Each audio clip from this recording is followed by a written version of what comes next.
poco de cielo.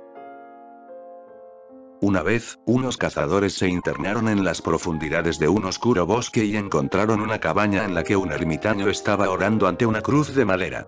Su rostro brillaba de felicidad. Buenas tardes, hermano. Que Dios nos dé una buena tarde. Pareces muy feliz. Siempre soy feliz. ¿Eres feliz viviendo en esta oscura cabaña haciendo penitencia? Nosotros tenemos de todo y no somos felices. ¿Dónde encontraste la felicidad? La encontré aquí, en esta cueva. Mirad por el agujero y vislumbraréis mi felicidad. Y les mostró una pequeña ventana. Nos has engañado, porque lo único que vemos son unas ramas de un árbol. Mirad otra vez, lo único que vemos son unas ramas y un poco de cielo. Esa, dijo el ermitaño, es la razón de mi felicidad. Tan solo un poco de cielo. El gozo es la naturaleza intrínseca del hombre. No hay que lograrlo, solo hay que redescubrirlo. Ya lo tenemos. Ya lo somos. Buscarlo en alguna otra parte es una forma segura de perdérnoslo. Deja de buscar y mira dentro, y la mayor sorpresa de tu vida te está esperando ahí, porque lo que has estado buscando a lo largo de los tiempos, durante tantas vidas, ya es la realidad. No necesitas ser un mendigo, has nacido emperador. Pero el reino de Dios está dentro de ti y tus ojos siguen buscando fuera, por eso sigues perdiéndotelo. Está detrás de los ojos, no enfrente de los ojos. El reino de Dios no es un objeto, es tu subjetividad. No hay que buscarlo, porque es la naturaleza misma de quien busca. Y entonces, incluso en el bosque más oscuro, absolutamente solo en una cueva, puedes ser feliz. De otra forma, incluso los palacios crean solo desdicha. Hay todo tipo de desdichas en el mundo. El pobre sufre un tipo de desdicha, el rico sufre otro tipo de desdicha. Pero no hay diferencia en lo que respecta a la desdicha. Y a veces sucede que el rico sufre más, porque puede permitirse más. Tiene más posibilidades, más alternativas abiertas para él. El pobre no puede comprar mucha desdicha, pero el rico puede comprar. Por eso las personas más ricas se sienten las más desdichadas del mundo. Las personas más ricas se vuelven las más pobres en este sentido. De hecho, cuando te haces rico, por primera vez sientes la pobreza de la vida. Cuando eres pobre puedes esperar que algún día serás rico y habrá alegría y habrá celebración. Pero cuando has logrado las riquezas del exterior, de repente la esperanza desaparece y se arraiga una gran desesperanza. Estás rodeado de desesperación. Ahora no hay esperanza y no hay futuro, ahora ha desaparecido la última esperanza. Has vivido con la idea de que un día seré rico y entonces todo estará bien. Ahora eres rico y nada ha cambiado. La desdicha interna continúa como siempre. De hecho, debido a las riquezas externas, en contraste a las riquezas externas, ves tu desdicha interna más claramente, más exactamente, más penetrantemente. La riqueza externa solo proporciona un fondo para sentir la pobreza interna. Las posesiones externas hacen que te des cuenta de tu vacío interno. Por eso, no es sorprendente que los países ricos se vuelvan religiosos. India era religiosa cuando India era rica. En los tiempos de Buda, de Mahavira, India era opulenta. Debido a esa opulencia, India era consciente de la pobreza interna. Y cuando tomas conciencia de la pobreza interna, empiezas a buscar hacia adentro. Cuando tomas conciencia de que nada externo puede satisfacer el anhelo interno, que todo lo que es externo permanece fuera, que no puedes llevarlo dentro, cuando esto se vuelve una absoluta certeza, entonces empiezas una nueva búsqueda, una nueva aventura. Esa aventura es la religión. India no puede ser religiosa hoy día. India es uno de los países más pobres del mundo, ¿cómo va a ser religiosa? No puede permitirse ser religiosa. La religión es el tipo más elevado de lujo, el lujo supremo. Es la música suprema, la poesía suprema, la danza suprema. Es la borrachera suprema con la existencia misma. Hambriento y famélico no puedes tratar de alcanzarla. Cuando un hombre tiene hambre necesita pan, no necesita meditación. Cuando un hombre está enfermo necesita medicina, no meditación. Solo una persona sana puede tomar conciencia de que falta algo que puede ser colmado con la meditación, y con nada más. La gente me pregunta por qué no hay muchos indios escuchándome aquí. No es sorprendente. No están interesados en la meditación. Su interés está en las cosas materiales, su única obsesión es la materia. Por supuesto, hablan de la espiritualidad, pero eso es mera charla, un residuo del pasado. Les hace sentirse bien. Al menos son espirituales. Si les faltan cosas materiales pueden alardear de su espiritualidad. Pero para mí, el espiritualismo es una etapa más elevada que el materialismo. El materialismo funciona como trampolín. Solo un país rico empieza a sentir la pobreza espiritual. Y si has empezado a sentir la pobreza espiritual, entonces solo hay dos posibilidades. O te suicidas o pasas por una transformación interna. La meditación es el método de la transformación interna. Cuando el suicidio y la meditación son las dos únicas posibilidades y no queda nada más. O te destruyes porque toda tu vida carece de sentido, o te transformas a un nuevo plano de ser. Hay que elegir entre el suicidio y la meditación. Los países ricos del mundo siempre han estado en este dilema de elegir entre el suicidio y la meditación. Los países ricos padecen más de suicidios, de locura, que los países pobres. Una persona pobre no tiene tiempo de pensar en el suicidio. Está muy preocupada con la vida. Una persona pobre no tiene tiempo para pensar en transformar sus energías. Está muy ocupada con cómo alimentar a sus hijos, cómo tener un cobijo. No está interesada en absoluto en nada más elevado que el cuerpo, más profundo que el cuerpo, y es natural, no lo estoy condenando. Es absolutamente natural, es como debería ser. Por eso los países pobres del mundo tienden más y más hacia el comunismo, y los países capitalistas del mundo tienden más y más hacia el espiritualismo. La predicción de Marx ha fallado. Marx dijo que los países ricos se volverían comunistas. Ha resultado ser una tontería. Solo los países pobres se han vuelto comunistas. Rusia era uno de los países más extremadamente pobres, y también lo era China, y también lo es India. India puede convertirse en una víctima del comunismo cualquier día. Se está preparando, está en camino. América no se ha vuelto comunista. Marx predijo que los países ricos se volverían comunistas. Yo predigo que los países ricos siempre se vuelven religiosos. Los países pobres se vuelven comunistas, y una vez que, mediante el comunismo, un país se vuelva rico, empezará a buscar y a explorar la religión. Eso es lo que está pasando ahora en lo profundo del alma rusa. Ahora Rusia ha llegado al punto en el que puede volver a pensar en Dios y la meditación, en la oración. Te sorprenderá saber que en Rusia la gente se reúne en secreto para rezar, porque la oración ya no está permitida por el gobierno. Ser religioso es ser un criminal. Aquí hay templos y nadie va. Y hay iglesias y hay que convencer a la gente de alguna manera para que vaya a la iglesia, por lo menos los domingos. Hay que sobornar a la gente para que vaya a los templos, a las iglesias, a las mezquitas, a las gurudwaras. ¿Te puedes imaginar un país en el que la gente se reúne en secreto, en sus sótanos, para rezar, en silencio, para que nadie lo oiga? En lo profundo del alma rusa está emergiendo de nuevo la religión. Tiene que emerger. Ahora Rusia es lo suficientemente rica para pensar en cosas elevadas.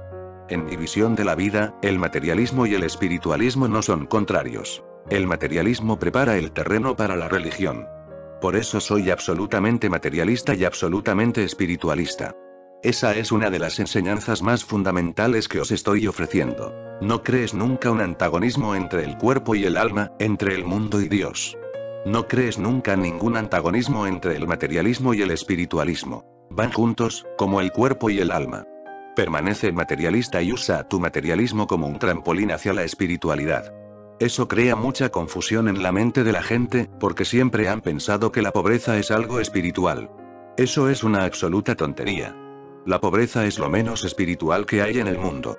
Una persona pobre no puede ser espiritual. Puede intentarlo, pero su espiritualidad seguirá siendo superficial.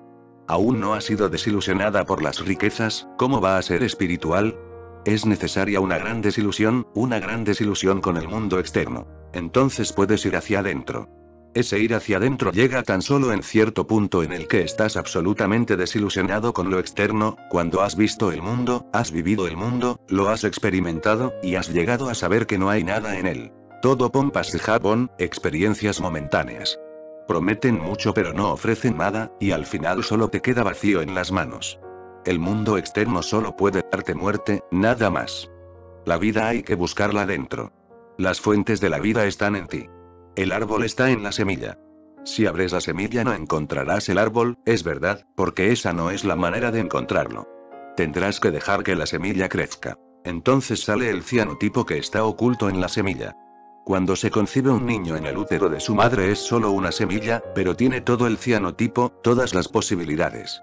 ¿Qué tipo de cuerpo tendrá? ¿Qué tipo de cara? ¿Qué color de ojos, pelo, altura, edad, cuánto vivirá, sano o no, hombre o mujer, negro o blanco? Todo está contenido en la semilla. La vida crece desde esa semilla. La meditación es volver hacia el núcleo más interno desde el que ha surgido todo. Ha surgido el cuerpo, han surgido los deseos, han surgido los pensamientos, ha surgido la mente. Tú tienes que volver a la fuente. La religión es un regreso a la fuente, y conocer la fuente es conocer a Dios, conocer la fuente es conocer la meta, porque ambas cosas son una. Volver al núcleo más interno desde el que habías comenzado significa que tienes que llegar a lo último, a donde querías llegar. El círculo está completo. Hay un momento en el que el alfa se convierte en la omega, y entonces hay plenitud. Cuando el círculo está completo hay plenitud. Y esa es toda la enseñanza del secreto de la flor dorada, del maestro Lutzu. Está tratando de aclararte el camino. ¿Cómo puede estar completo el círculo? ¿Cómo puede circular la luz? ¿Cómo puedes ir hacia adentro? ¿Cómo puedes tener tú también un poco de cielo, un poco de paraíso, y entonces puedes ser feliz en cualquier parte? Incluso en el infierno serás feliz. Ahora mismo, tal como eres, serías infeliz en cualquier parte, incluso en el cielo. Encontrarás medios y maneras de ser infeliz también allí, porque llevarás contigo todas tus envidias, toda tu ira, toda tu avaricia, toda tu posesividad. Llevarás contigo toda tu rabia, toda tu sexualidad, todas tus represiones. Llevarás contigo todo tu bagaje. En el momento en que llegues al cielo, también allí crearás un infierno a tu alrededor, porque llevarás contigo las semillas del infierno. Se dice que si eres puro, si eres silencioso, llegas al cielo. La verdad es justo lo contrario. Si eres puro, si eres silencioso, el cielo llega a ti. Nunca vas a ninguna parte, siempre estás aquí, pero cuando el interior se llena de luz, todo el mundo externo se transfiere. Buda se mueve en el mismo mundo en el que te mueves tú. Buda pasa por las mismas calles por las que pasas tú. Pero Buda vive en un mundo totalmente diferente. Buda vive en el paraíso y tú vives en el infierno. Puede que estés sentado junto a un Buda, puede que estés tomando su mano o tocando sus pies, tan cerca y, sin embargo, tan lejos, tan distante. Mundos aparte. ¿Cuál es el secreto de estar en el cielo, de estar en un gozo supremo, de estar en la bendición, de estar en ese esplendor llamado Dios? Estos son los secretos. El maestro Lutzu dijo. Gradualmente tu trabajo se volverá concentrado y maduro. El camino del Tao no es el de la iluminación repentina. No es como el Zen. El Zen es iluminación repentina, el Tao es crecimiento gradual. El Tao no cree en cambios repentinos, abruptos. El Tao cree en avanzar al mismo paso que la existencia, permitiendo que las cosas sucedan por sí mismas, sin abrirse paso a la fuerza en modo alguno, sin empujar al río en modo alguno. Y el Tao dice, no hay necesidad de tener prisa, porque la eternidad está a tu alcance.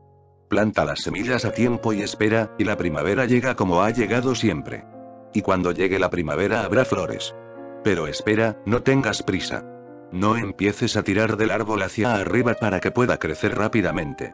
No estés en el tipo de mente que pide que todo sea como el café instantáneo. Aprende a esperar, porque la naturaleza se mueve muy lentamente. Debido a ese movimiento lento hay gracia en la naturaleza. La naturaleza es muy femenina, se mueve como una mujer. No corre, no tiene prisa, no hay apresuramiento. Va muy despacio. Una música silenciosa. Hay una gran paciencia en la naturaleza, y el Tao cree en el camino de la naturaleza. Tao significa exactamente naturaleza, de manera que el Tao nunca tiene prisa. Esto hay que comprenderlo. La enseñanza fundamental del Tao es: aprende a ser paciente. Si puedes esperar infinitamente, incluso puede que suceda instantáneamente. Pero no deberías pedir que suceda instantáneamente. Si lo pides, puede que no suceda nunca.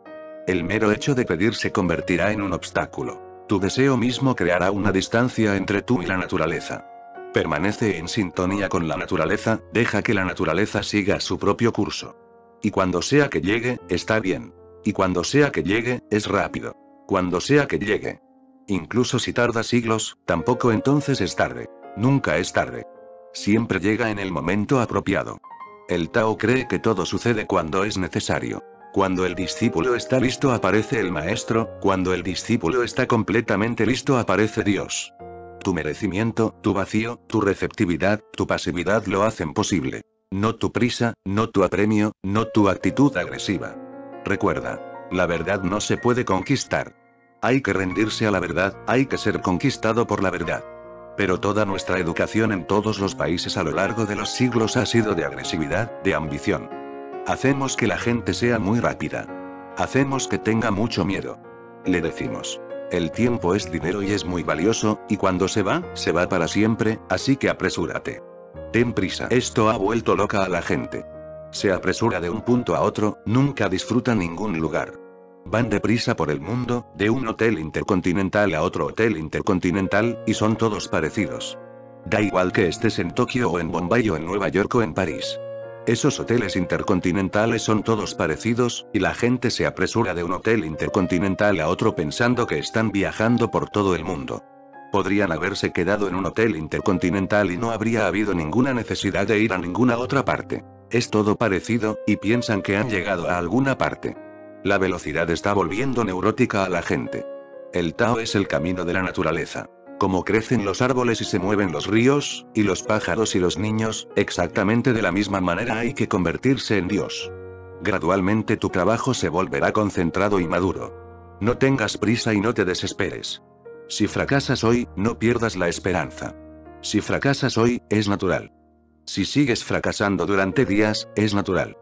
La gente tiene tanto miedo de fracasar que nunca lo intenta. Hay muchas personas que no quieren enamorarse porque tienen miedo. ¿Quién sabe? Puede que les rechacen. De manera que han decidido no amar, para que nadie les rechace. La gente tiene tanto miedo de fracasar que nunca intenta nada nuevo. ¿Quién sabe?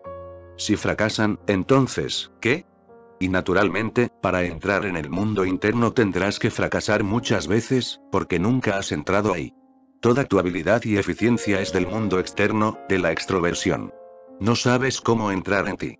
La gente escucha las palabras adéntrate en ti, pero no tienen mucho sentido para ella. Lo único que saben es ir al otro. No conocen ninguna manera de ir a sí mismos. Debido a tus hábitos pasados, tiene que suceder que tendrás que fracasar muchas veces. No te desesperes. La madurez llega lentamente. Llega con toda seguridad, pero le lleva su tiempo. Y recuerda, para cada persona diferente llegará a un paso diferente, así que no compares. No empieces a pensar, alguien se está volviendo tan silencioso y tan alegre y yo todavía no. ¿Qué me está pasando? No te compares con nadie, porque cada uno ha vivido de una manera diferente en sus vidas pasadas. Incluso en esta vida la gente ha vivido de manera diferente. Por ejemplo, puede que a un poeta le resulte más fácil entrar en sí mismo que a un científico. Su adiestramiento es diferente. Todo el adiestramiento científico es para ser objetivo, para ocuparse del objeto, para observar el objeto, para olvidar la subjetividad. El científico, para ser un científico, tiene que subtraerse completamente de su experimento. No tiene que estar involucrado en el experimento. No debería haber ninguna implicación emocional. Debería estar completamente desapegado, como un ordenador. No debería ser humano en absoluto. Solo entonces es un verdadero científico, y solo entonces triunfará en la ciencia. Pero esta es una habilidad totalmente diferente. Un poeta se involucra. Cuando observa una flor empieza a bailar en torno a ella. Participa, no es solo un observador desapegado. A un bailarín puede resultarle más fácil, porque un bailarín y su danza son uno, y la danza es tan interna que el bailarín puede entrar en su espacio interno muy fácilmente. Por eso, en las antiguas y misteriosas escuelas del misterio que había en el mundo, la danza era uno de los métodos secretos. La danza evolucionó en las escuelas del misterio y los templos. La danza es uno de los fenómenos más religiosos. Pero ha perdido su significado tan completamente que casi ha caído a la polaridad opuesta. Se ha convertido en un fenómeno sexual. La danza ha perdido la dimensión espiritual. Pero recuerda, todo lo que es espiritual se puede volver sexual, si cae. Y todo lo que es sexual puede volverse espiritual, si se eleva. La espiritualidad y la sexualidad están entrelazadas. A un músico le resultará más fácil que a un matemático entrar en meditación. Tenéis habilidades diferentes, mentes diferentes, condicionamientos diferentes. Por ejemplo, puede que a un cristiano le resulte más difícil meditar que a un budista, porque con 25 siglos de meditación constante el budismo ha creado una cierta cualidad en sus seguidores. De manera que cuando viene a mí un budista puede entrar en meditación muy fácilmente. Cuando viene un cristiano, la meditación le es muy ajena, porque el cristianismo se ha olvidado completamente de la meditación. Solo conoce la oración. La oración es un fenómeno totalmente diferente. En la oración es necesario el otro, nunca puede ser independiente. La oración es más como el amor, la oración es un diálogo. La meditación no es un diálogo, no es como el amor. Es exactamente lo opuesto al amor. En la meditación te quedas completamente solo, sin ninguna parte a la que ir, nadie con quien relacionarte, ningún diálogo, porque no hay nadie más. Eres simplemente tú mismo, absolutamente tú mismo. Este es un enfoque totalmente diferente. De manera que dependerá de tus habilidades, tu mente, tu condicionamiento, tu educación, la religión en la que hayas sido criado, los libros que hayas estado leyendo, la gente con la que hayas estado viviendo, la vibración que hayas creado en ti mismo. Dependerá de mil y una cosas, de cuánto puedas aguantar. Pero llega con toda seguridad. Lo único que es necesario es la paciencia, el trabajo silencioso, el trabajo paciente, y la concentración sucede y llega a la madurez. De hecho, una persona madura y una persona concentrada son solo dos aspectos del mismo fenómeno. Por eso los niños no pueden concentrarse. Están moviéndose constantemente, no pueden estar en un punto, fijos. Todo les atrae. Ha pasado un coche, un pájaro canta, alguien se echa a reír, el vecino ha puesto la radio, se mueve una mariposa, todo, el mundo entero es atractivo. Simplemente saltan de una cosa a otra. No pueden concentrarse. No pueden vivir con una cosa tan absolutamente y tan totalmente que todo lo demás desaparezca, se vuelva no existencial. Con la madurez surge la concentración. La madurez y la concentración son dos nombres para lo mismo. Pero lo primero que hay que recordar es que llega gradualmente. No compares, no tengas prisa. Pero antes de que llegues al estado en el que puedes sentarte como un árbol marchito ante un barranco, hay aún muchas posibilidades de error que me gustaría que considerases con especial atención. El maestro Lutzu dice: antes de que surja en ti el estado en el que puedas sentarte como un árbol marchito ante un barranco. Esta es una expresión taoísta de una belleza y significado tremendos. Significa vivo y, sin embargo, muerto. Muerto y, sin embargo, absolutamente vivo. Significa vivir en el mundo con gran alegría y celebración pero sin formar parte del mundo. Estar en el mundo pero sin permitir que el mundo esté en ti, como un árbol marchito ante un barranco. Viviendo como un muerto. Alejandro Magno quería traer un sannyasin de India a su propio país, porque su maestro, el gran filósofo Aristóteles, le había pedido: cuando vuelvas de India, trae a un sannyasin, porque la gran contribución de India al mundo es el camino, el modo de vida del sannyasin. Aristóteles estaba muy interesado. Quería ver qué tipo de hombre era un sannyasin, porque solo había sucedido en India. Esta es su contribución especial a la cultura y la humanidad mundiales, una manera totalmente diferente de vivir en el mundo. Viviendo en el mundo pero sin ser del mundo, permaneciendo desapegado y ajeno. Como una flor de loto en el estanque, viviendo en el agua pero sin ser tocada por el agua. Cuando se acumulan las gotas de rocío en los pétalos del loto son muy hermosas al sol de la mañana, como perlas. Sin embargo, no están tocando la flor en absoluto y la flor no las está tocando. Tan cerca y, sin embargo, tan lejos, ¿qué tipo de hombre es un sannyasin? Aristóteles estaba interesado filosóficamente. No era el tipo de hombre que se hace sannyasin, pero le había pedido a Alejandro que trajera un sannyasin. Traerás muchas cosas.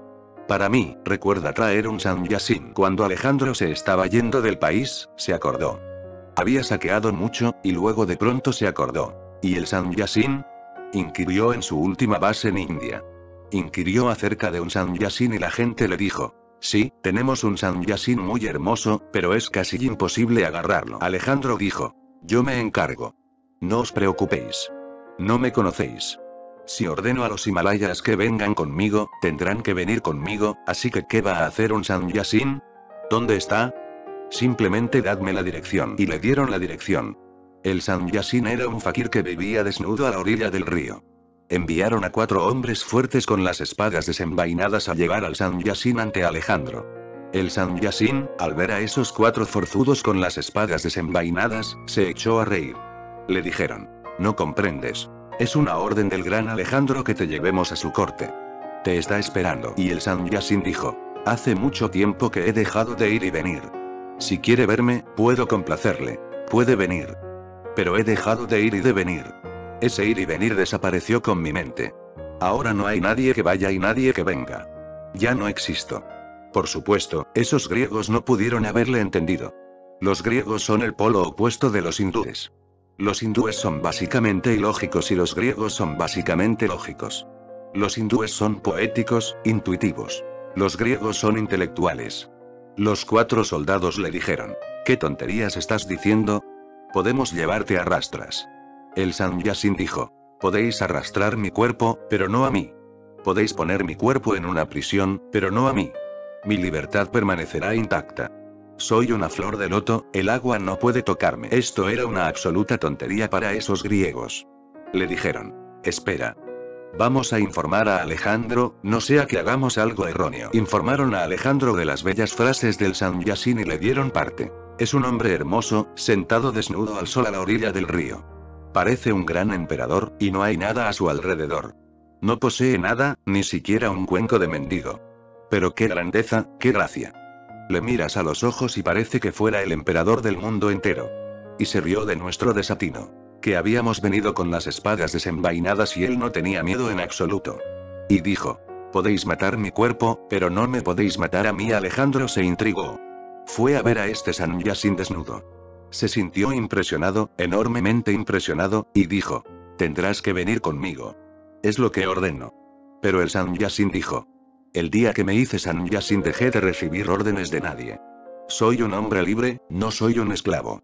Nadie puede darme órdenes. Me puedes matar, pero no puedes darme órdenes. Alejandro se enfadó. Tomó su espada y dijo. Te cortaré la cabeza inmediatamente. Y el Sanyasin volvió a echarse a reír. Y dijo. La puedes cortar, porque de hecho la corté yo mismo hace mucho tiempo. Estoy muerto. Este es el significado del verdadero Sanyas. Un muerto. Y el hombre dijo. ¿Cómo vas a matar a un muerto? Será una absoluta tontería. ¿Cómo vas a poder matar a un muerto? Un muerto está muerto, ya no puede morir. Todo ha terminado ya. Llegaste un poco tarde. Ya no existo. Sí, puedes cortar la cabeza. Verás que la cabeza cae en la arena. Yo también veré que la cabeza cae en la arena. Soy un observador, un testigo. Este es el significado de un árbol marchito ante un barranco. Alejandro era el barranco, y el Sanyasin era el árbol marchito. ¿Qué le puede hacer el barranco al árbol marchito? El árbol marchito ya está muerto, ido. El barranco no puede destruir el árbol marchito. El árbol marchito no le tendrá miedo al barranco. Existen aún muchas posibilidades antes de que te pueda suceder esto. Muchas posibilidades de error que me gustaría que considerases con especial atención. Estos estados se reconocen solo cuando han sido experimentados personalmente. Recuerda todas estas cosas que te está diciendo el maestro Lutzu en este mensaje inmensamente valioso. Este es uno de los tratados más sobresalientes para el buscador. Está diciendo estas líneas porque ha experimentado estas cosas en su propio viaje. Se ha topado con estos errores y le gustaría ilustrar a sus discípulos para que no necesiten ser entorpecidos por estos errores, para que no necesiten ser distraídos por estos errores. Los que nunca han meditado no comprenderán qué son estos errores. Cuando los has experimentado personalmente, solo entonces los comprendes. Pero a los que no están en el camino hay que prepararlos, hay que decirles cuáles son las dificultades del camino. El camino no es simple. Se bifurcan de él muchos senderos en muchos lugares y puedes tomar un sendero que sea un callejón sin salida. Pero llegarás a saber que era un callejón sin salida después de muchísimos años, o quizá después de muchas vidas. Y todo el esfuerzo y el viaje se habrán desperdiciado y tendrás que volver de nuevo al punto en el que perdiste el sendero principal. Y no hay ritos, no hay disponible ningún mapa. No se puede hacer, porque Dios sigue cambiando. Su existencia es un cambio constante. Excepto el cambio, todo sigue cambiando, de modo que no es posible ningún mapa fijo. Solo se pueden dar pistas. Estas son pistas. Si comprendes las pistas, podrás seguir el sendero apropiado, y cada vez que haya una posibilidad de cometer errores, tu entendimiento te ayudará. Primero me gustaría hablar de los errores y luego de las señales confirmatorias. Lutzu dice. Primero hablaré de los errores que son posibles y luego te diré cuáles son las señales confirmatorias que cercioran que estás en el sendero correcto. Cuando empieces a poner en práctica tu decisión, debes tener cuidado para que todo pueda seguir adelante de manera cómoda, relajada. Esto es lo primero que hay que comprender. Una vez que tomas la decisión de seguir el sendero interno, una vez que tomas la decisión de ser un Sanyasin, de ser un meditador, una vez que tomas la decisión de que ahora lo interno te ha llamado y vas a buscar e indagar la investigación de quién soy, entonces lo primero que hay que comprender es: no operes de manera tensa, opera de manera muy relajada. Asegúrate de que tu viaje interno sea cómodo. Esto tiene una importancia inmensa. Normalmente, este primer error le sucede a todo el mundo. La gente empieza a hacer que su viaje interno sea innecesariamente complicado, incómodo. Sucede por cierta razón. La gente está enfadada con los demás en su vida corriente. En la vida corriente son violentos con los demás. En su viaje extravertido corriente son sádicos. Disfrutan torturando a los demás, disfrutan derrotando a los demás, disfrutan compitiendo con los demás, conquistando a los demás. Toda su alegría consiste en hacer que los demás se sientan inferiores a ellos. Así es tu viaje extrovertido. Esto es la política. Esta es la mente política, intentar constantemente ser superior al otro. Legalmente, ilegalmente, pero hay un esfuerzo constante para derrotar al otro, cueste lo que cueste. Incluso si hay que destruir al otro, entonces hay que destruir al otro. Pero hay que ganar. Hay que ser el primer ministro, hay que ser el presidente, hay que ser esto y lo otro, cueste lo que cueste. Y todos son enemigos, porque todos son competidores. Recuerda esto. Toda tu educación te prepara, te predispone para luchar. No te prepara para la amistad y el amor. Te prepara para el conflicto, la enemistad, la guerra. Siempre que hay competición tendrá que haber enemistad. ¿Cómo vas a ser amistoso con personas con las que estás compitiendo, que son peligrosas para ti y para las que tú eres peligroso? O ganan ellas y tú eres derrotado, o ganas tú y ellas tienen que ser derrotadas. De manera que todo lo que llamas amistad es solo una fachada, una formalidad. Es una especie de lubricante que hace que la vida vaya suavemente. Pero en el fondo no hay nadie que sea un amigo. Ni siquiera los amigos son amigos, porque están comparándose entre sí, luchando entre sí. Este mundo ha sido convertido en un campamento de guerra por la educación de la ambición, de la política. Cuando un hombre empieza a ir hacia adentro surge un problema. ¿Qué hacer con su ira, enemistad, agresividad, violencia? Ahora que está solo, empezará a torturarse a sí mismo, se enfadará consigo mismo. Eso es lo que son los llamados Mahatmas. ¿Por qué se torturan a sí mismos? ¿Por qué ayunan? ¿Por qué se acuestan en una cama de espinas? Cuando hay un hermoso árbol de sombra, ¿por qué se quedan bajo el sol caliente?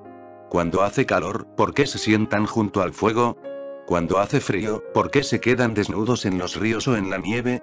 Son políticos invertidos. Primero estaban luchando con los demás, ahora no queda nadie. Están luchando consigo mismos. Son esquizofrénicos, se han dividido. Ahora es una guerra civil. Están luchando contra el cuerpo. El cuerpo es una víctima de los que llamáis Mahatmas. El cuerpo es inocente, no te ha hecho absolutamente nada malo. Pero lo que llamáis religiones siguen enseñándote que el cuerpo es el enemigo, que lo tortures. El viaje extrovertido era el viaje del sadismo. El viaje introvertido se convierte en el viaje del masoquismo. Empiezas a torturarte a ti mismo. Y hay un cierto regocijo, una alegría pervertida en torturarse a uno mismo. Si examinas a fondo la historia te sorprenderás, no creerás lo que el hombre ha estado haciéndose a sí mismo. La gente ha estado hiriendo su cuerpo y manteniendo esas heridas sin sanar, porque el cuerpo es el enemigo. Ha habido sectas cristianas, sectas hindúes, sectas jainas y muchas otras que se han vuelto muy astutas, listas, eficientes en torturar su cuerpo. Han desarrollado grandes métodos para torturar el cuerpo. Había una secta cristiana que no solo estaba a favor de ayunar, sino de golpear el propio cuerpo, flagelar el propio cuerpo, y el santo más grande era el que estaba más herido por sus propios golpes. La gente venía a contar sus heridas. ¿Pero qué tipo de personas eran las que contaban sus heridas? Deben de haber estado disfrutando también, una alegría pervertida. En India hay munis jainas que siguen torturando su cuerpo. Los monjes jainas de Gámbara se arrancan el pelo cada año, y hay una gran concentración de gente cuando se arrancan el pelo. Es doloroso, y la gente está alegre. Se está haciendo una gran austeridad. Ese hombre es simplemente un psicópata pervertido. Necesita electroshocks, es lo único que funcionará. Hay un cierto tipo de locura en la que la gente empieza a arrancarse el pelo. Y lo sabes si estás casado. Tu mujer a veces lo intenta, cuando está furiosa, fuera de sí. Las mujeres lo intentan más porque les han enseñado a no pegar a su marido. Entonces, ¿qué hacer? Quieren pegar y no le pueden pegar al marido. Las escrituras dicen que tu marido es tu Dios, y ella sabe que todo eso es una sandez, pero las escrituras son las escrituras. Ella conoce perfectamente bien a su marido, y si él es un Dios, entonces ¿quién será el diablo? Pero no puede decirlo. Tiene que postrarse ante él. Cuando le escribe cartas de amor a su marido, tiene que firmar tu esclava, y ella sabe quién es el esclavo. De hecho, lo sabe todo el mundo, pero es una formalidad. Y si le pega al marido se siente culpable de que ha hecho algo irreligioso, algo como un pecado. Así que no puede pegarle al marido. Pero quiere pegar. ¿Qué puede hacer? O rompe los platos y eso es costoso, y ella misma sufre de esa manera, eso no sirve, o el camino más fácil, el camino más barato, más económico. Pegarse a sí misma, arrancarse el pelo, tirarse contra la pared, darse con la cabeza contra la pared. Eso es lo más barato. Quería pegarle en la cabeza al marido pero no podía hacerlo, no está permitido. Es inmoral. ¿Quién le ha enseñado esta idea? El marido, los maridos y sus sacerdotes y sus políticos. Si vas a un manicomio encontrarás a muchas personas arrancándose el pelo. Hay un cierto tipo de locura en la que la gente se arranca el pelo. Un monje jaina arrancándose el pelo es realmente patológico, pero la gente se reúne para celebrar la ocasión. Está sucediendo algo grande. Mira. ¡Qué gran santo! ¿Y por qué llamo patológicas a esas personas? Están contra mí. En las sectas cristianas, en Rusia había una secta cuyos miembros solían cortarse los órganos genitales, y se juntaba muchísima gente. Había ciertos días en los que la gente hacía eso. Era un frenesí. Una persona se cortaba los órganos genitales y los tiraba, y había sangre fluyendo por todas partes. Entonces un frenesí se apoderaba de las demás personas que solo habían venido a mirar. Después entraba algún otro y lo hacía. Y para cuando acababa el festival, había un montón de órganos genitales. Y estos eran grandes santos. Las mujeres estaban muy confundidas. Empezaban a cortarse los pechos, porque ¿cómo iban a ser menos? Empezaban a cortarse los pechos. Todo tipo de estupideces se han hecho posibles debido a un simple error, y el error es: en la vida tratas de hacerle la vida difícil a los demás. Cuando empiezas a ir hacia adentro, existe la posibilidad de que la vieja mente trate de hacerte la vida difícil a ti. Recuerda, el buscador interno tiene que estar cómodo, porque solo en una situación cómoda, en un estado relajado, puede suceder algo. Cuando estás tenso, incómodo, tu mente está preocupada. No estás en un estado calmado. Cuando tienes hambre, ¿cómo vas a estar en un espacio calmado? Y la gente ha estado predicando el ayuno, y dice que ayunar te ayudará a meditar. En ocasiones, puede que ayunar te ayude a estar más sano. Eliminará algunos kilos de tu cuerpo, kilos innecesarios. Pero ayunar no puede ayudar a la meditación. Cuando estés ayunando pensarás continuamente en la comida. He oído que, un matrimonio fue al cura de la parroquia pidiendo consejos conyugales. En el curso de la conversación, que al principio era seria, el cura comentó el número de chicas guapas de la parroquia. Padre, dijo el marido, usted me sorprende. ¿Por qué? Preguntó. Que esté a dieta no significa que no pueda mirar el menú. Las personas que estén reprimiendo su sexualidad estarán mirando el menú constantemente, y las personas que estén reprimiendo su hambre estarán pensando en la comida continuamente. Es natural. ¿Cómo vas a poder meditar? Cuando estás ayunando, flotará por tu mente un menú después de otro, platos estupendos. Con todo el olor de la comida, y el aroma, por vez primera empezarás a sentir que tu nariz está viva, y por vez primera sentirás que tu lengua está viva. Es bueno ayunar de vez en cuando para volver a tener interés en la comida, pero no es bueno para la meditación. Es bueno hacer que tu cuerpo sea un poco más sensible, para volver a poder saborear. El ayuno debería estar al servicio del banquete. Es bueno no comer de vez en cuando para que vuelva el apetito. Desde el punto de vista de la salud es bueno, pero la meditación no tiene nada que ver con eso. Te resultará más difícil meditar cuando tengas hambre que cuando estés completamente satisfecho. Sí, comer demasiado también creará dificultades, porque cuando hayas comido demasiado te sentirás adormilado. Cuando no hayas comido en absoluto te sentirás hambriento. Estar en el medio es el camino correcto. El término medio dorado. Come de modo que no te sientas hambriento, pero no comas demasiado y te sientas recargado, adormilado. Entonces la meditación será más fácil. El término medio dorado hay que seguirlo de todas las maneras, en todo tipo de situaciones. Siéntete cómodo, siéntete relajado. No hay necesidad de torturarte a ti mismo, no hay necesidad de crear dificultades innecesarias. Desecha esa mente de ira, violencia, agresión, y solo entonces puedes ir hacia adentro, porque solo en una consciencia relajada empiezas a flotar hacia adentro, más y más profundamente. En la relajación absoluta llegas a tu núcleo más interno. Cuando empieces a poner en práctica tu decisión, debes tener cuidado para que todo pueda seguir adelante de manera cómoda, relajada. No se le debe pedir demasiado al corazón. Y no pidas demasiado, porque si pides demasiado te pondrás tenso, surgirá la ansiedad. De hecho, no pidas nada en absoluto. Simplemente espera. Simplemente pon la semilla en el corazón y empieza a trabajar, espera la primavera. No se le debe pedir demasiado al corazón. Y la gente empieza a pedir demasiado. Quiere satoris, samadhis inmediatos. Quiere el nirvana inmediato. A veces sucede, vienen a mí personas necias y me dicen: hemos estado meditando 7 días y todavía no ha pasado nada. ¿7 días? Y durante 70 millones de vidas han estado haciendo de todo en contra de la meditación. Y en 7 días, como si hubieran conminado a Dios, o a mí, vienen con una queja. No ha sucedido nada. Han pasado 7 días, solo quedan 3 días de cursillo, y todavía no están iluminadas. No pidas demasiado, no seas demasiado avaricioso. Sé un poco comprensivo. Todo lleva su tiempo. Debes procurar que, automáticamente, el corazón y la energía se coordinen. Recuerda que no necesitas preocuparte por el resultado.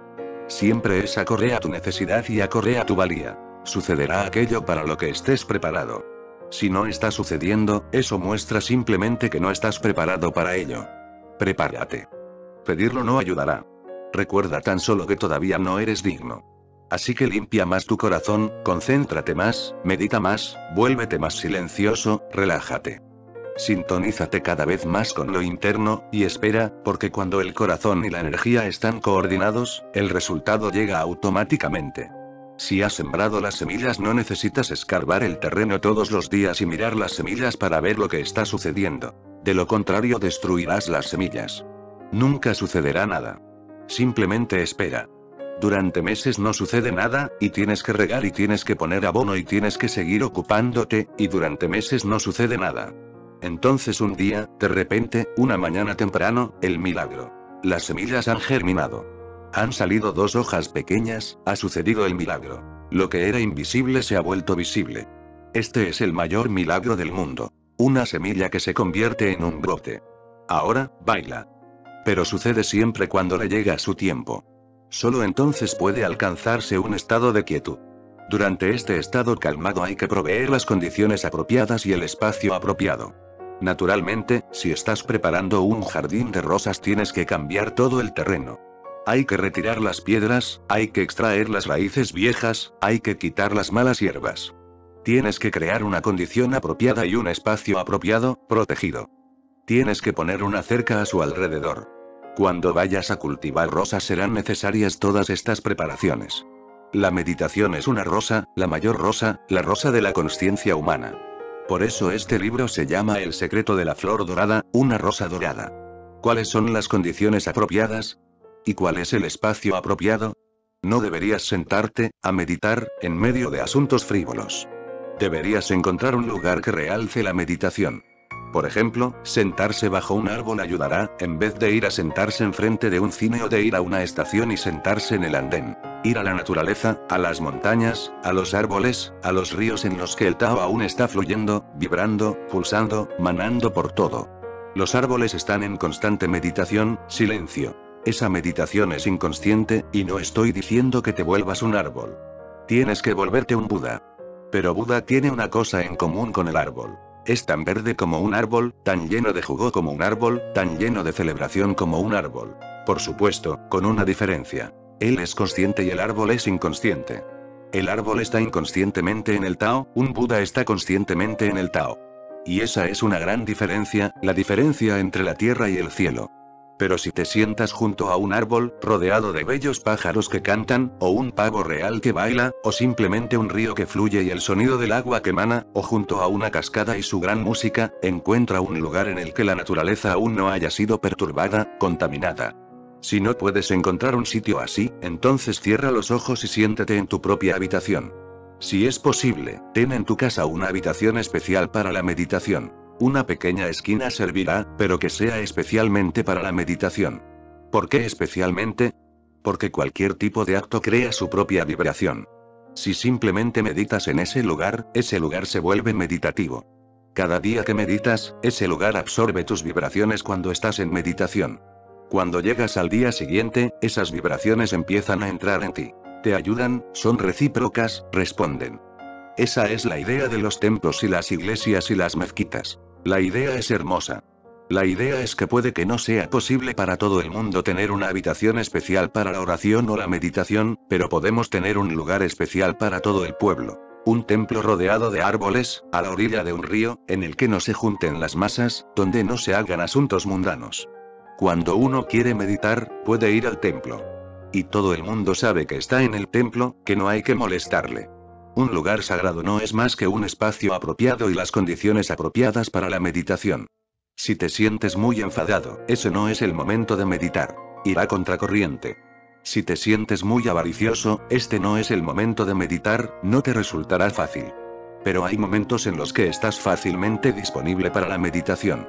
Está saliendo el sol y has visto el sol naciente, y de pronto todo está silencioso dentro de ti, aún no formas parte del mercado. Este es el momento de meditar. Has estado sintiéndote bien, sano, no has estado luchando con nadie hoy. Este es el momento de meditar. Ha llegado un amigo y estás lleno de amor. Este es el momento de meditar. Estás con tu mujer y ambos os sentís inmensamente felices. Sentaos juntos y meditad, y encontrarás que sucede la mayor alegría de la vida si puedes meditar con la persona que amas, con tu amigo. Encuentra las condiciones apropiadas, y siempre están disponibles. No hay un solo hombre que no pueda encontrar las condiciones apropiadas. En un período de 24 horas llegan muchos momentos que pueden transformarse en meditación muy fácilmente, porque en esos momentos estás yendo hacia adentro naturalmente. La noche está llena de estrellas. Túmbate en el suelo, mira las estrellas, siéntete en armonía, y entonces medita. A veces es bueno irse de vacaciones a las montañas, pero no te lleves la radio, de lo contrario te estás llevando todas las tonterías contigo. Y cuando te vayas a las montañas no le des tu dirección y tu número de teléfono a nadie, de lo contrario no hay necesidad de que te vayas a ninguna parte. Cuando te vayas a las montañas olvídate del mundo entero durante unos días. Ese es el significado de las vacaciones, de un día festivo.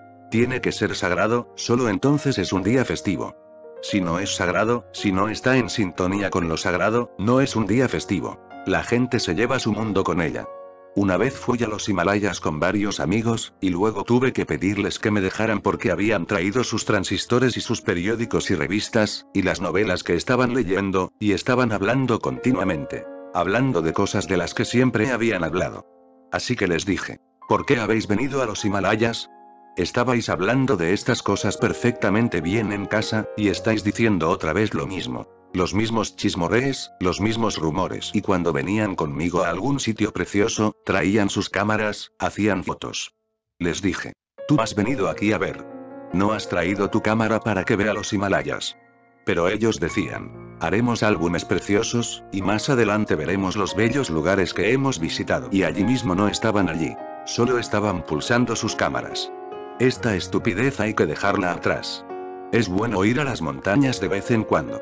Y no estoy diciendo que empieces a vivir allí. Eso no es bueno, porque entonces te vuelves adicto a las montañas y le coges miedo a volver al mundo. Las vacaciones tienen que ser simplemente unas vacaciones.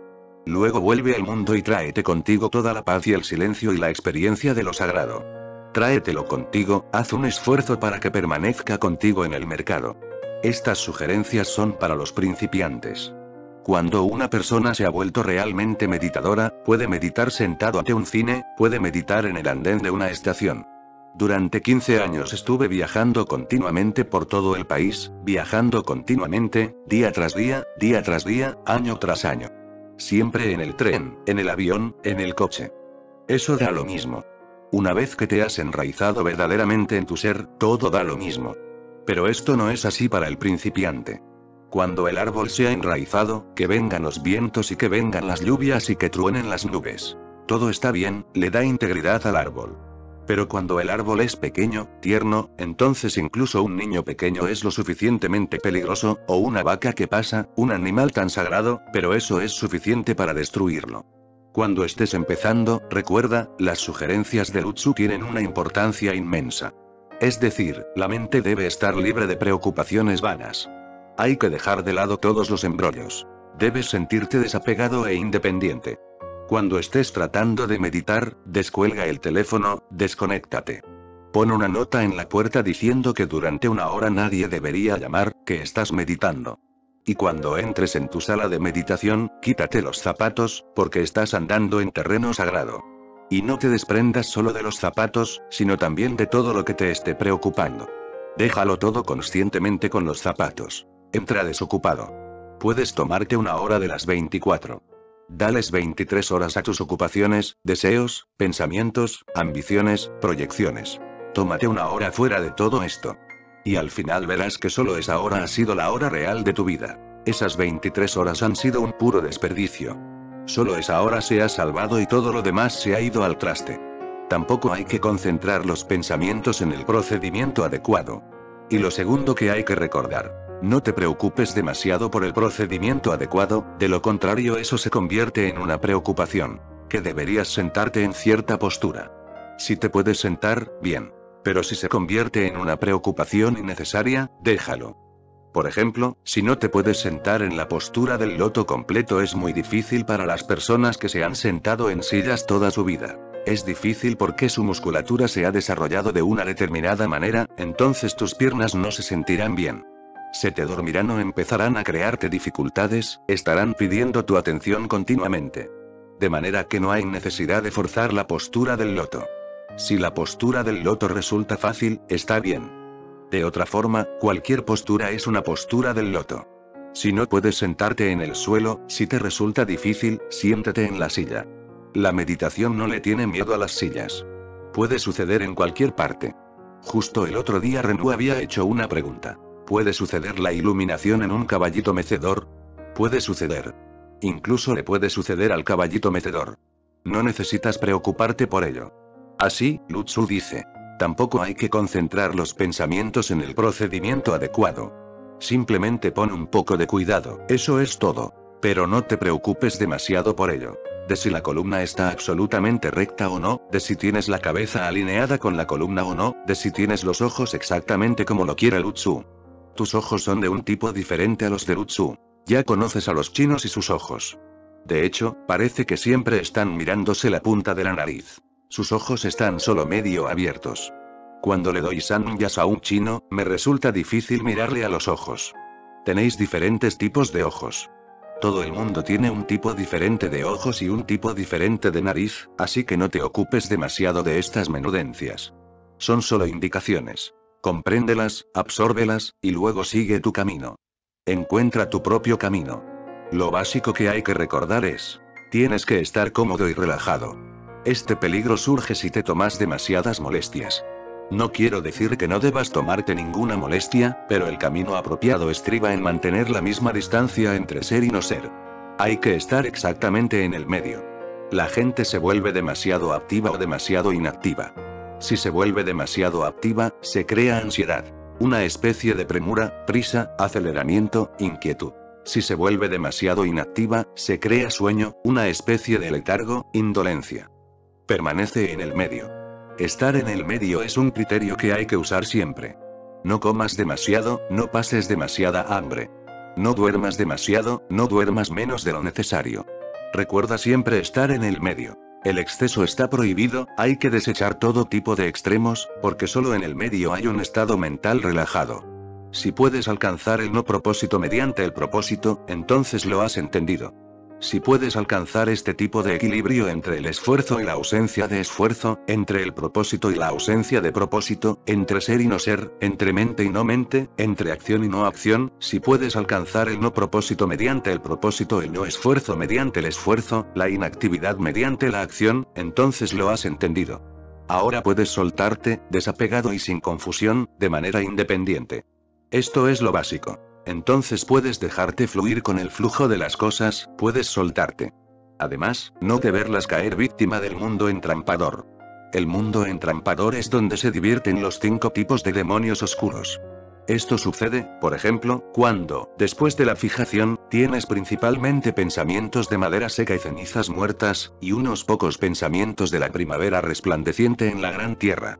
Recuerda. La mayor dificultad para una persona religiosa es no ser demasiado seria, la mayor dificultad para la persona religiosa es no ser triste, la mayor dificultad para la persona religiosa es no ser negativa, porque normalmente sucede eso. Las personas religiosas se vuelven muy tristes, muy serias, muy negativas con respecto a la vida. Se olvidan completamente de la primavera. Solo piensan en madera seca y cenizas muertas. Han perdido el equilibrio.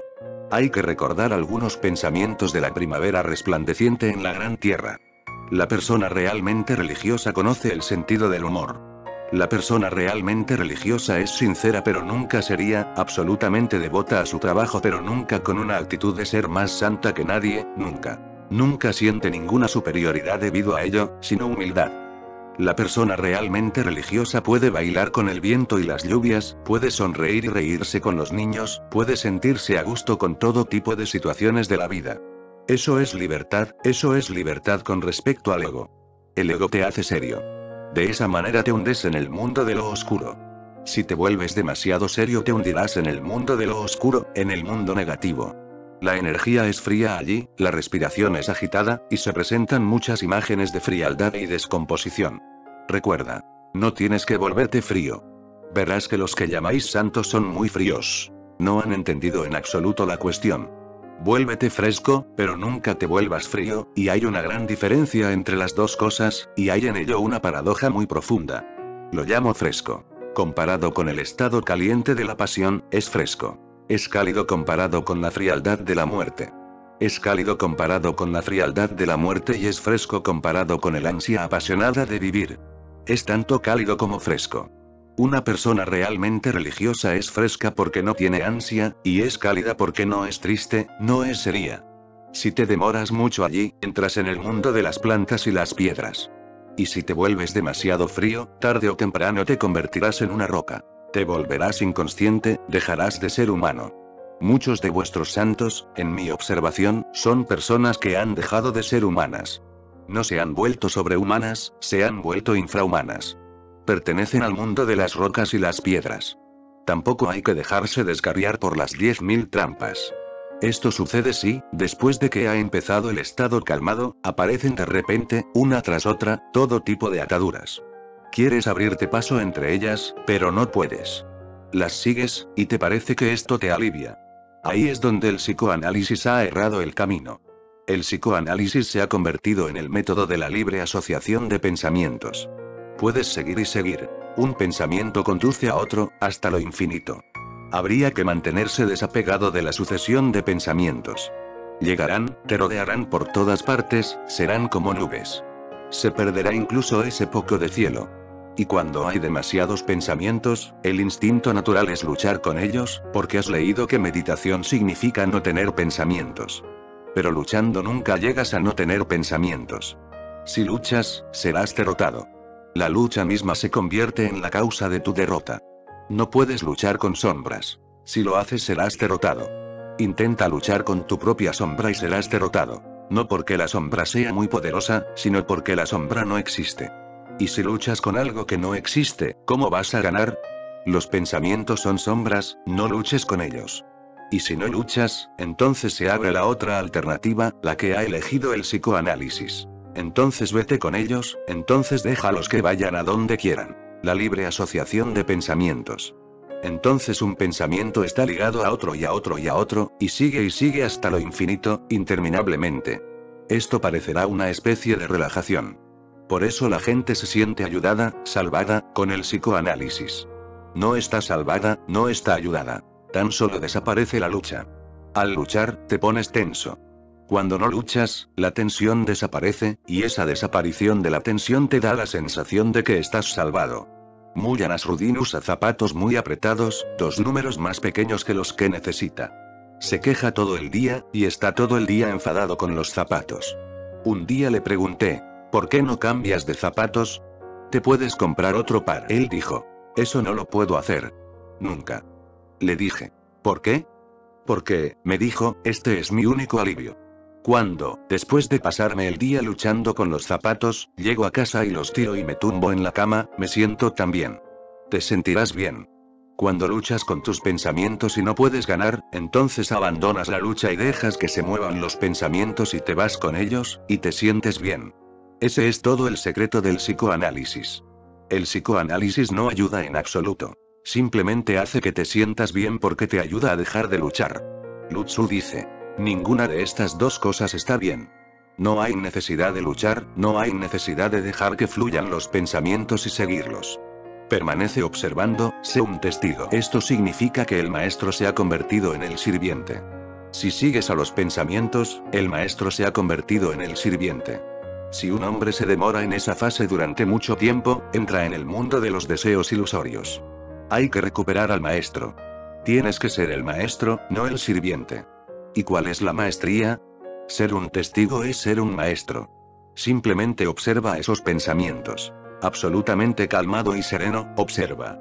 Deja que lleguen, deja que se vayan, deja que surjan, deja que desaparezcan. Simplemente observa. El pensamiento está surgiendo, el pensamiento está ahí, el pensamiento se ha ido.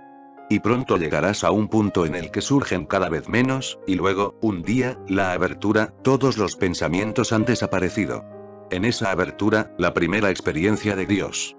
En el mejor de los casos, te encuentras en el cielo. En el peor de los casos, entre los espíritus raposos. Semejante espíritu raposo, es verdad, puede ser capaz de vagar por las montañas famosas disfrutando el viento y la luna, las flores y los frutos, y deleitándose en los árboles de coral y la hierba enjollada. Pero después de haber hecho esto, su recompensa ha terminado y vuelve a nacer en el mundo del revuelo. Si tienes éxito en la meditación, naces en el cielo, en el gozo eterno. Si no tienes éxito, si te desencaminas, en el taoísmo, ese desencaminarse se llama. En el peor de los casos, naces entre los espíritus raposos. Un espíritu raposo es el espíritu de un poeta. El espíritu raposo es el espíritu de la imaginación. Incluso si fracasas en tu meditación, algo se ha ganado. Esto será lo que ganes. Disfrutarás más los árboles y las flores, y el mundo y la belleza. Pero tarde o temprano, la energía que se había creado con la meditación desaparecerá y volverás a caer en el viejo revuelo. Recuerda. Si tienes éxito en la meditación, la alegría es eternamente tuya. Pero incluso si fracasas encontrarás algunos momentos de hermosa alegría y poesía. Los que fracasan en la meditación se vuelven poetas, los que tienen éxito se vuelven visionarios. Los visionarios son poetas de lo eterno, los poetas son poetas de lo momentáneo. Por eso sucede a veces. Un poco de meditación y te sientes tan bien que dejas de meditar. Piensas que lo has alcanzado todo. Los árboles son más verdes, las rosas son más rosadas, el amor va hermosamente. Todo ha empezado a suceder, ¿para qué molestarse? Pero pronto la energía que se había creado desaparecerá. Te has convertido en un espíritu raposo. Eso es lo que está sucediendo con las drogas en todo el mundo. Las drogas solo crean espíritus raposos. Pero la meditación, si no se completa, también puede hacer lo mismo. Una vez que se ha tomado la decisión, es un compromiso. Tienes que seguir hasta el final. Es un desafío. Acepta este desafío y emprende este viaje hermosísimo de la búsqueda interna.